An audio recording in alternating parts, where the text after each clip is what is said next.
Hello everyone. I made a tool called Duniya Skapare which helps with creating game world using algorithms. But for now it only uses wave function collapse to create the game world. I was going to use wave function collapse for my game project F.U.N, but then I thought about making it into a Godot tool and share it with everyone. In this tutorial, I will show how to use this tool. Also, I have uploaded this tutorial project to my GitHub and I am sharing the link to it in the description below. I am also sharing the wiki document page of Duniya Skapare if you want to read the documentation as well. What is wave function collapse? Wave function collapse, or WFC for short, is a constraint-based algorithm that can be used to procedurally generate anything from images to 2D or 3D worlds. Basically, that means the algorithm uses a set of rules to generate the desired result. In this tool, we are going to use wave function collapse to generate 3D worlds. Alright, so let's get started. For this tutorial, I'm using Godot 4.1. Any later version of Godot should work. First, we need to download the latest version of Duniya Skapare, and in this case, it is stable version 1.0.0. Once the download is done, then we need to extract and import it to our project. First, let's create a new project and name it tutorial_ds. Now create the add-on folder in the project, then just drag and drop the Kamran_Wali folder into the add-on folder. This will import the plugin. Now we need to enable the plugin. First click the asset lib in top center right. Then click the plugins button. This should open up a window showing a list of all the plugins in your project. From the plugin list, enable the plugin called DS Wave Function Collapse.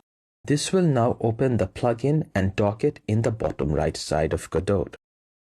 Before using the wave function collapse algorithm, we first need to set the rules, and before setting the rules, we need the 3D tile models. For this tutorial, I will be using the tiles in the example folder called set_1. In there, I will use tiles from tile 0 to tile 4. First, let's see a visual representation of how the tile rules should be set in Blender3D. The bottom 5 tiles are the tiles we are going to use to make a 3D world. Let's imagine that they have numerical representations, which means the first tile is 0, the second tile is 1, the third tile is 2, and so on. In the top part, I have arranged the tiles in a way that shows a small subset of a 3D world. This helps us to understand how the tile rules should be set up. Now, if I show the tile numbers in this 3D world, then we can see the neighbor of each tile, and this gives us an idea what the rules should be for each tile in the wave function collapse. Keep in mind, visualizing the rules in this way will help a lot in setting the rules in wave function collapse, but it may not show all the rules that are needed. For finding the missing rules, just run the wave function collapse generator and see which tiles in the grid are missing, and from there just add the rules. Alright, now let's go back to Godot. Let's create a new set of rules for the wave function collapse. Click the new button. Here we need to give the path where we want to save the new rules and the name for it. Let's create the new rule in the res or resource folder. To do so, just select the res folder and press Ctrl, Shift and C. This will copy the path and then just paste it in the path field. Then name the rules stage_rules_1. Finally, click the save button. Awesome! We can now see that a resource file has been created called stage_rules_1. Now click the cancel button to exit this window. We can see that our rules has been loaded because the file name is being shown here. If for some reason the new rules has not been loaded, then just click the load button. Then select the newly created rules stage_rules_1 and press Ctrl, Shift and C in the keyboard and then paste it here. Then click the load button and this should load the file. Press the cancel button to close the window. You will notice that there are 3 tabs in the plugin, which are WFC_settings, tile_rules, and invalid_combos. Okay, Let's first start with the WFC settings. Here we set how many tiles we are going to use, and we can also name them for readability. In our case, we need 5 tiles. So set the field number of tiles to 5 and then press the OK button next to it. Now, there are 5 tiles being shown whose name we get to set. If we go back to the tile visualization, we remember that we gave numerical representation for each tile. That is going to be handy now. So for the first tile, let's call it ground, the second one water, the third one coast, the fourth one corner 1, and the fifth one corner 2. Now press the save button to save it. Alright, now let's set rules for each tile. Click the Tile Rules tab. This is where we shall give the rules for the tiles. So each tile has 6 sides, which are up, north, east, bottom, south, and west. These are the neighboring sides of a tile, and here we are going to say which neighbors a tile side can have. For now, let's ignore the up and bottom edges of a tile, as this is still work in progress and requires more testing.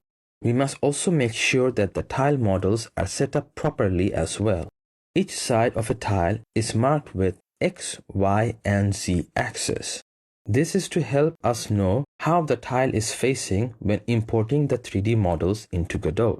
So after starting the tile setup in Blender, I wrote down the rules for each tile in an image editor like this. This way, it will help a lot in setting up the rules in the plugin. First, let's set up the ground tile. We can see that all 4 sides of the ground have similar rules, which are ground, coast, and corner 1. We can also see that the numerical value for each tile is coming handy here. So let's first select the rules in the north side like this. Holding the Control button will allow you to select multiple rules at the same time. Then click the Add button.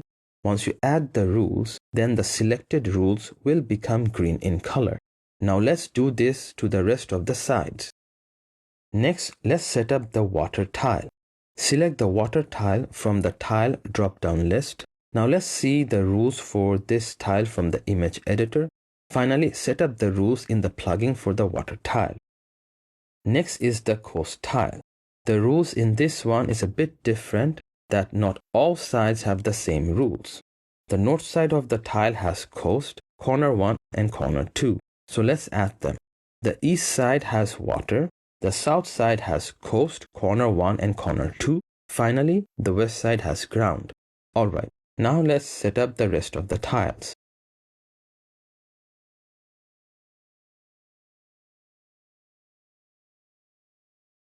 Awesome! We are now done with setting up the tile rules.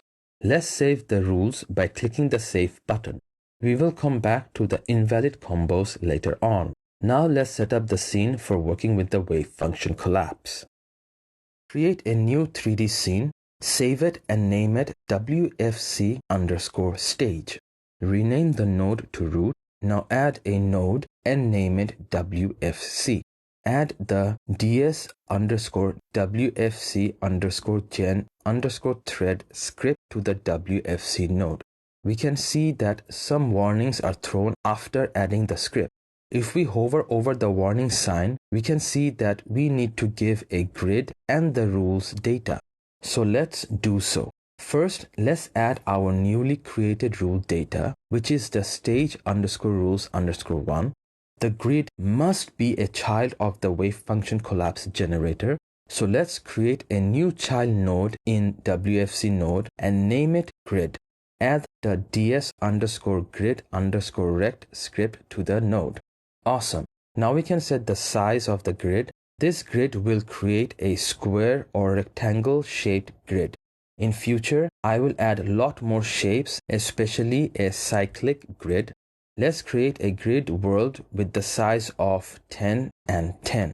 This basically means the grid will be a square shape with 100 tiles in it. Let me explain the wave function collapse script briefly. The isLockTiles flag means if the tiles will be locked from processing after the generator is done generating. This is mainly needed for continuous wave function collapse, which I will explain in later videos. Nuke range means what will be the range of the nuke. Basically, when the wave function collapse generator fails to find a type for a tile, it will then nuke it and its surrounding so that the generator can work with a small subset of the grid to find a type for that tile. Here is how the shape of the nuke looks like. All the tiles that are nuked will have their type reset to -1. Nuke limit means the number of nukes available to fire. If the value is -1, then the number of nukes are unlimited. Any other positive value means that amount of nukes are available. Once the nuke limit threshold has been crossed, then the wave function collapse generator will stop processing and fail generating a world. The reason for having this fail-safe is to make sure the game does not get stuck in a loop because of bad or missing rules. Loop limit means the number of processing loops allowed for the wave function collapse generator. If the value is -1, then the number of loops are unlimited. Any other positive value means that amount of loops are allowed. Once the loop limit threshold has been crossed, then the wave function collapse generator will stop processing and fail generating a world. Again, this fail-safe is needed to make sure the game does not get stuck in an infinite loop for bad or missing rules. The debug properties will just print the wave function collapse debug values if enabled. You can choose what type of values to show during debug. This is very helpful if you want to see some information about the grid world and check if your rules are working properly. Finally, the is_start_setup flag checks if the wave function collapse generator should start the processing when the game starts or not. If left false, then the wave function collapse generator will not generate at game startup and will require to be called by other scripts. Keep everything as is and save the scene. Alright, now we need to create a script that will instantiate the tiles in the game world. Create a new script and name it world_creator. Open the script. First add a pack_scene array called _tiles. This is the array that will contain the tile 3D models which will be instantiated. Then add ds_basegen and name it _generator. In my tool, at the moment, every generator is a child of ds_basegen. So this means the wave function collapse generator is also a child of ds_basegen. We will also need a node where all of the 3D tiles will be instantiated in. Add a node 3D and name it _tile_holder. We also need some offset values. Add 3 offset values and name them _tile_offset_x, _tile_offset_y, and _tile_offset_z. Give them a default value of 0.0. These offset values represent the distance between each tile. Now add a node 3D called _tile. This variable will temporarily contain the newly instantiated tile which we will need to work on. Finally, we need a counter that will go through all the tiles in the grid. Name it _c and give it a default value of 0. Alright, now we need to add the logic for instantiating the 3D world. For this, we need the built-in process method. Alright, let me explain each line. First, we are checking if the generator is done processing. Then we check if the counter is done going through all the tiles in the grid. Also, we are incrementing the counter. After that, we check if the tile has a type by checking if its tile type is not -1.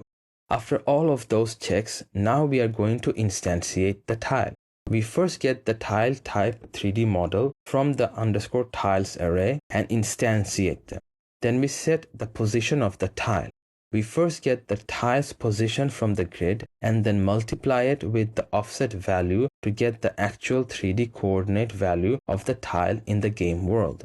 You will notice that the tile's Y and Z position in the 3D world is multiplied by the tile's grid's Z and Y position respectively. This is because in the grid, the height is represented as Z-axis. Unfortunately, while making the tool, I started with 2 axes to work with and named the first 2 axes as X and Y. After that, the project got really big and changing the axis would require a huge refactoring, which may result in some calculation errors. Maybe later down the line we'll fix this or not at all. After setting the position of the tile, we then set the rotation of the tile using quaternion. Finally, we add the tile to the underscore tile underscore holder and make the underscore tile to null. The underscore get underscore tile method just returns the index tile from the grid. Added this method so that the tile instantiate logic does not get too big. Now let's go back to Godot editor. Add a new node and call it tile underscore placer. Now add the script world underscore creator to it. First we need to assign the tile 3D models to the tiles array. I already have the tiles added in the example1 folder. We are going to use the set underscore 1 tiles. Note it is important that we place the tiles in order in the array, otherwise it will give weird results. This means the 0th tile must be in the 0th index of the array, the first tile must be in the first index of the array, and so forth. Alright. Now we need to assign the generator, which is the WFC node. We now need to create a new node 3D called tile underscore holder and assign it to the script. Finally, we need to set the offsets for the tiles. In this case, the size of the tiles are 2 meters or units, so we are going to give 2 in all of the offset properties. Awesome! We have finished setting up the world creator. Now we need to add a camera and light to the scene. First, let's add a camera and give these transform values. Finally, let's add the directional light 3D and rotate it -45 degrees in x-axis. Now press the Run Current Scene button or F6 on the keyboard to run the project. There you go. The generator is creating a 3D world using wave function collapse. If you stop and replay the scene again, it will generate a different world. Let's select the wave function collapse generator again and enable all the debug flags. Now run it again. If you see the output window, you will notice a bunch of information has been printed. Let's go through them one by one. The first one we see is the size of the grid, and below it we see how long it took to generate the stage using wave function collapse in milliseconds. Then it is showing if the stage generator was successful or not, and how many tiles were succeeded and how many failed. Below that you can see the fail-safe values, which are the number of nukes fired and loops gone through. Then we are shown the index of the grid. This basically shows which index is where in the grid. The green highlight here means that the tile was the first to be processed. Below that we see the tile information of the grid. This shows all the tile types in the grid and in which indexed position. Again, green highlighter means it was the first tile to be processed. After that, we see the rotation information of the grid. This shows all the tiles rotation in the grid, which are 0, 90, 180, and 270 degrees. Finally, we can see the coordinate information of the grid, which shows all the tiles' grid coordinates. I have also added another feature which allows you to preset tiles before the generator can process them. This feature is useful when you want the grid to have certain tiles already set and want the generator to work around these tiles. To use this feature, we first need to add another child node inside the WFC node and name it starting_tiles. Then add the script ds_tile_start to the newly created child node. Let's add 3 preset tiles. Select the starting_tiles and open the tiles array. Click the Add Element button. Now click the empty element and select New ds_tile info. Then click the element to open it. Here we can preset a tile. Let's enable the isFixed flag for this tile. This means the generator will not change the tile during processing, which is during nuking or resetting. The type field is an enum that contains all the tile names from the stage_rules_1 rules. So in this case, let's keep it ground. The index field is an enum that contains all the index of the grid we are using. So if you scroll to the top in the output window and look at the index information of the grid, we can then see which index is positioned where in the grid. Open the index and select the index 45. The rot value or rotation value field is an enum that contains all the rotations allowed for the tile. Keep it 0 degree. Now click the add element again and create a new element again. Make the tile fixed, set its type to water. Finally, set the index to 57. While scrolling to 57, you will notice that index 45 is highlighted by showing which element has selected it, and in this case, element 0 has selected index 45.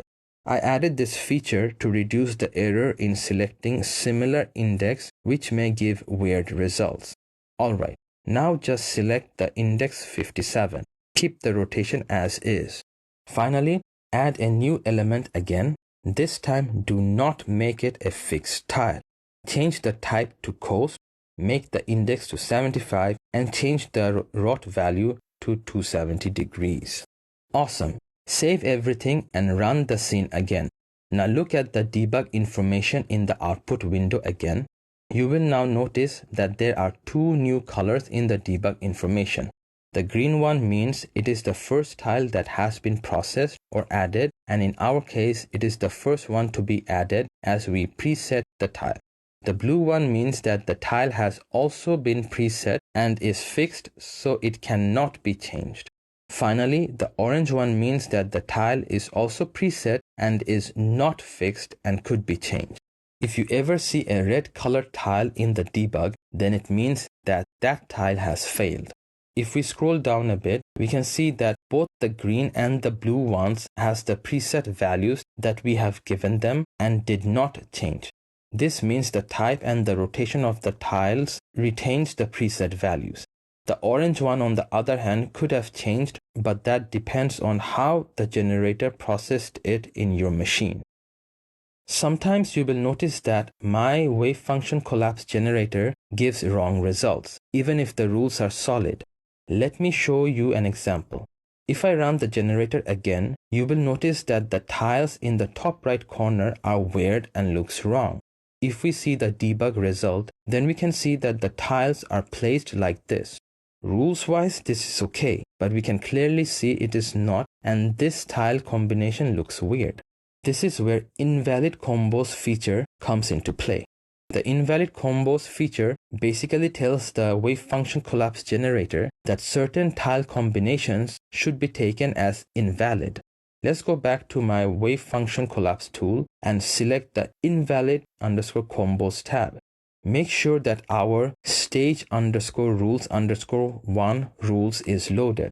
Now, if we look at this image, we can see that the tile corner 2 or the tile with the index 4 is at fault here. We now need to tell the wave function collapse generator that when this tile has a rotation of 0 degrees, then it cannot have the coast tile in the south with a rotation of 180 degrees. So let's just do that. First, select the corner 2 tile in the plugin. Now set the self rotation to 0, the edge to south, the type to coast 2, and finally the rotation to 180 degrees. We also want to enable the multiple flag. What the multiple check does is that it will look for this combination in all the 4 rotations. This way we do not need to add another invalid combo for the same rule in different rotation. Alright, now press the add button. You can now see that the invalid combo has been added and is being shown in the list. We also need to add another invalid combo. If we look back in this image, we now need to tell the wave function collapse generator that when this tile has a rotation of 0 degrees, then it cannot have the coast tile in the west with a rotation of 90 degrees. So let's do that again in the wave function collapse plugin. Awesome. Now press the save button.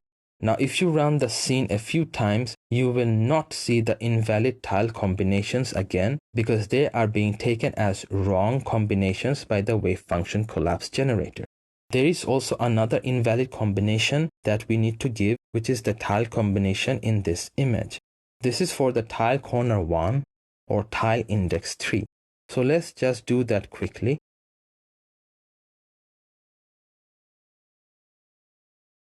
Awesome. That handles all the invalid combinations for these rules. I have also added some debug example scenes. This will help a lot while debugging the rules. To use this, open up WFC_thread_testing scene. Select the WFC node and then set the data to your own data. Also set the tiles to your tiles. You can also change the grid size if you want by selecting the grid and changing the values there. If you run the scene, you will notice that there are some debug tools that you can use. You can enable the show control flag if you want to see the controls for the debug. As we are in move camera mode, we will be able to move the camera around using the keyboard. We can also change the mode to tile checker. Now the highlighter in the top left corner will move around if you use the arrow keys. If you press the home key, then the information for the tile the highlighter is on will be shown in the output window. If you want to change the highlighter to something else, then you can do so by placing the highlighter model in the highlighter node and then assign it to the create tile script here. Alright, that is it from this tutorial.